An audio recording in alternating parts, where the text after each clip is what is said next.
Hi everyone, it's Madison Nero and welcome to More Than Makeup with Madison. Today we are going to be doing a full glam pageant makeup tutorial, going step by step, showing products and everything that you're going to need to accomplish this look. You could find the list of products and tools needed here or in the description below. I like to start by pinning my hair back. It's so important to recognize that we look beautiful without makeup. We're just trying to enhance our beauty with this, and pageant glam is just so fun to do, so let's get into it. You would follow along with me step by step or just watch and enjoy. Before we get into any makeup, we're going to start with skin prep. I'm going to just be using some CeraVe Daily Moisturizing Lotion to start with. We want to make sure we don't have any dry patches on our face, and of course make sure your skin is nice and clean and there's no makeup or dirt or oils on your face before we start this look. This look can be met where you're at with your makeup. As long as you have a product that can work for this, I think we can get through the routine together. I'm going to start with the e.l.f. Poreless Putty Primer. This is going to help to fill in the pores on my nose. This product is going to help everything from sinking into the wrong places, mostly in the T-zone, middle of my face. Oftentimes we need our pageant makeup to last us all day long. We're sweating, we're going to be doing a dance. So a sticky primer like this e.l.f. Jelly Pop one is going to be needed. I'm just going to take a little pump on the forehead, cheek, and other cheek. We'll rub that in. Next, I'm going to wet my beauty blender. You run it under the water and then you squeeze it out, and now it's doubled in size and nice and squishy. As somebody with discoloration under my eyes and bad dark circles is actually color correction, because my under eyes have some blue and purples in them, light peach concealer under my eyes, and this is going to help even out my skin tone in the places that need it. We can just pat this in with the beauty blender. I also like to put it on my eyelid because a lot of people have veiny eyelids. Getting the beauty blender in there under our eyes. Don't be afraid to put it all the way up to your lash line. Wow, that makes such a big difference in discoloration. Just look at that. Our next step is going to be adding some glow to the face, because oftentimes at a pageant we have some self-tan on and it might not be on our face after a couple of days. There's so many products that you can use for this. This is going to help us look like we've been in the sun a little bit more. I need that. Something like this that we're just looking to spread quickly would be done really nicely with a densely packed brush like this. Swirl it in circular motions across my face to blend the product in. Next, we're going to move into foundation. I like to do something full coverage here. I take a little bit of a pump onto a brush like this, and we're actually going to kind of paint the foundation on our face, focusing on the middle sections first. One of the biggest things that I've learned in makeup artistry is sometimes you just have to slap the product on there. It'd be a good time to either go in with our brush or beauty blender and tap in those spots. I'm going to move into contour. This is the LYS contour stick, and I'm going to be taking that densely packed brush and just tapping it onto the product, and I actually wipe this off on the side. The goal of what I'm doing here is contouring, not bronzing. I'm going to start by my ear where I see that line in my cheekbone and just tap that on. And you see I'm just tapping and pushing the product into my skin. This is going to lead all the way into my temple, and we'll repeat on the other side. I like to do an upward motion here. I'm going to do the same thing for my nose contour. This is kind of a skinny, flat brush. Turning my brush sideways. See how the light hits the middle of my nose? And then add our contour along the sides of that light. So going to put some of that onto my forehead. I'm going to do a liquid blush. I have a cream one here, but it's totally up to you what you use. And I'm using the same brush I've been using this whole time. If you want to just wipe it off on the back of your hand, make sure there's no excess product. I'm going to tap it directly onto my brush. You can put it on the back of your hand and then pick it up with the brush. But this is my makeup, so it doesn't go on anybody else, so I put it directly onto the brush. Smile. Right above the apple of my cheek, I'm going to place the blush. Just tapping in. Blush is something that is known for fading the fastest when doing makeup, so don't be afraid to add a little bit of pink to the cheek or whatever color you're using. Next is one of the most important parts of our face makeup in my opinion, and that is concealer. I'm using Tarte Shape Tape, and this is going to be a nice and full coverage option for us. Scrape the excess off. I'm going to start on my chin, just dotting a little bit, and on my forehead between my eyebrows. And this is a concealer that dries a little bit faster, so before placing it everywhere, I'm actually going to blend.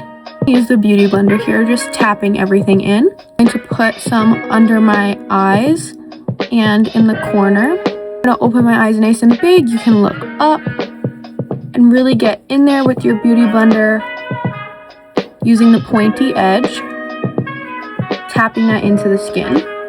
A lot on the under eye section, outer part of our eye above the cheekbone. I'm going to repeat the blending on this side, always tapping. So see, I'm starting in the inner corner of my eye and then moving outward and upward with the product. There's all of our liquid and cream products on the face. Whenever we have wet products on the face like we just did, it is so important that we set them with a powder. So I'm taking the One Size powder. This is a colored powder. It has a little bit of a pink tint to it. I also have a similar dupe from Wet n Wild. You can also use any translucent setting powder here. So I take some on the back of my powder puff, dab it off a little bit, and now I'm going to go under my eye where we would see creasing first and just press that into the skin. See the difference? You can't see the creases, you can't see the shininess, and it helps keep everything nice and bright using this pink tinted powder. Dragging the excess to my smile line. I'm gonna repeat. This is the Wet n Wild Photo Focus Loose Powder. I use it all the time. I'm using a powder brush here because it makes things faster, honestly. And we're just going to set the places with powder that we didn't get to yet with our powder puff. Set your eyelids. I know a lot of people will say to put eyeshadow on top of a wet eyelid base, but I don't think that is a good move. It makes everything really sticky and hard to manage, so always make sure that you're getting a little bit of that powder on your eyelids as well. Now that everything is set in place, we need to go in and add some of that dimension back. So I'm going to be taking cool tone bronzers from Catrice and dip into these. And I'm going to start with these. I'm going to repeat that on the other side. And see how I'm being very bold with what I'm doing? I have just an angled fluffy brush here. I'm just throwing that on right under my cheekbone, right under where the blush was. And onto the forehead as well. If we want to contour anything again, maybe our nose, I would suggest always using these more cool tone shades. So going back into that for my nose contour once again. And on another fluffy angled brush, I'm going to be taking some more warm tone bronzers and dipping into these. And going in that from the forehead to under the cheekbone and chin, and using circular motions to blend. That's the face makeup pretty much complete. Get into the eyebrows. I'm a girl who definitely is a supporter of the eyebrow pencil, but if you have a specific way that makes you feel confident, go for it, girl. I've had so many eyebrow phases. Oh my god, don't get me started. Really, I've had ginormous eyebrows. I've had really skinny eyebrows. I don't know who let me do that. I don't know who let me do any of them, but that's okay. Is a nice thin eyebrow pencil, same color as my hair. I'm going to start with brushing my eyebrow out with a spoolie under the line of hair straight across. This is just going to help give us structure. I'm also going to line the top of my eyebrow here where we want the arch to be, and we're going to kind of start connecting those. So filling in the brow where needed with hair-like strokes. And to make the tail, my Italian hairiness really comes through here. I like to just take the spoolie and brush the product through. Nice, filled in, beautiful, structured eyebrow. Those are good eyebrows. Oh yeah. This is one of my favorite parts of the makeup routine, the eyeshadow. I like to curl my eyelashes now. I'm going to start with taking a fluffy brush, and this crease of my eye is, I'm going to start placing that in there and blending in windshield wiper motions. This is going to act as a transition shade to both eyes at the same time, so it keeps everything nice and efficient to replicate everything as well. Next, I'm going to take Changemaker, pat that into the outer corner, upward and outward, patting the eyeshadow in Now we're going to take the excess that's on this brush, drag it more towards the inside of our eye. Now we're going to do the same exact thing with the shade Impact, but this is another darker shade that's really going to help deepen this look up even further. So it's really about just building up a gradient here, building up those contours and lights and darks. Closer up, it might seem like a lot of makeup, but when I step back, it's not going to look so crazy. Now I'm going to be taking a small fluffy brush and using every single shade that I used on my eyelid and now placing it below my lash line to really open up my eye even further. This is going to help emphasize my lower lash line. See how I'm kind of creating an illusion of my eye shape being bigger when extending underneath the lash line. Dipping into Milk Bath and a little bit of With Love just to take the stark whiteness out. And tapping that into my inner corner. This is going to help brighten everything up, creating that gradient on our eye. It's really helping open up everything. I'm going to be taking this shade right here called Legacy, and my hack is to actually be using it on your finger. This is going to make it feel a lot more pigmented and help control the shimmer a little bit more than what we would get on a brush. Nice and close to a mirror, and really look where you're placing it. And it's just a tap and a swipe. Pretty. Okay, we're gonna repeat. No cuts, just picking it up on my finger and in and swipe. Boom. Boom!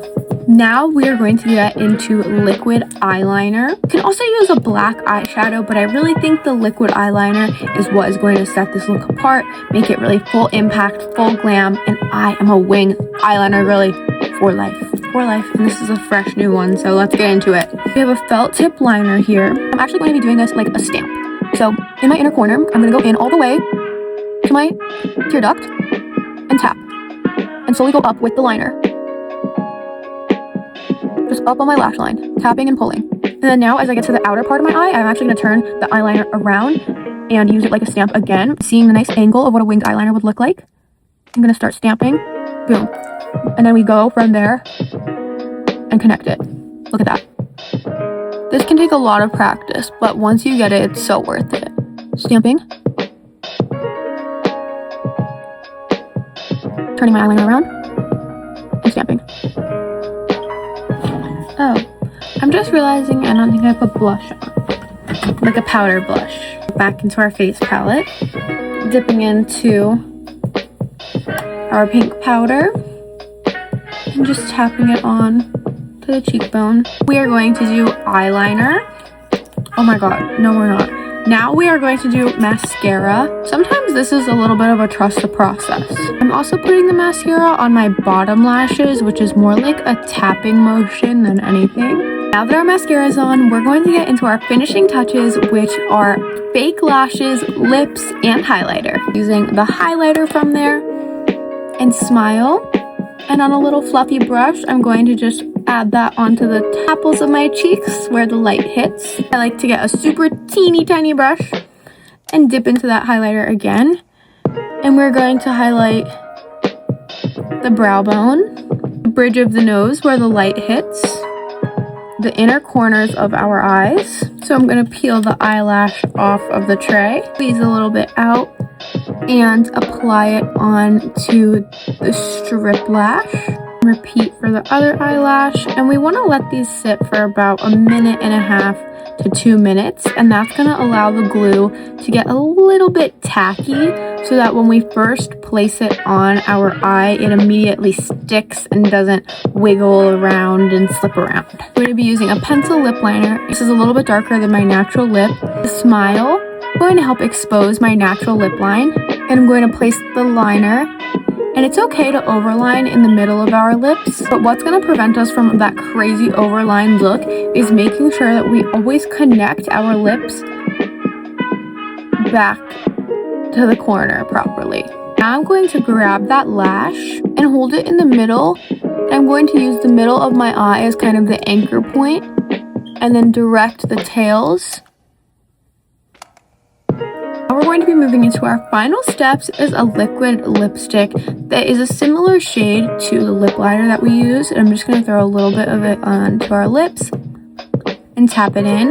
more of a nude cool tone shade and putting that in the middle and creates that gradient effect. I'm going to be taking a nude lip gloss and placing that right in the middle of the lips. We can take the clips out, and this is our full glam pageant look all complete.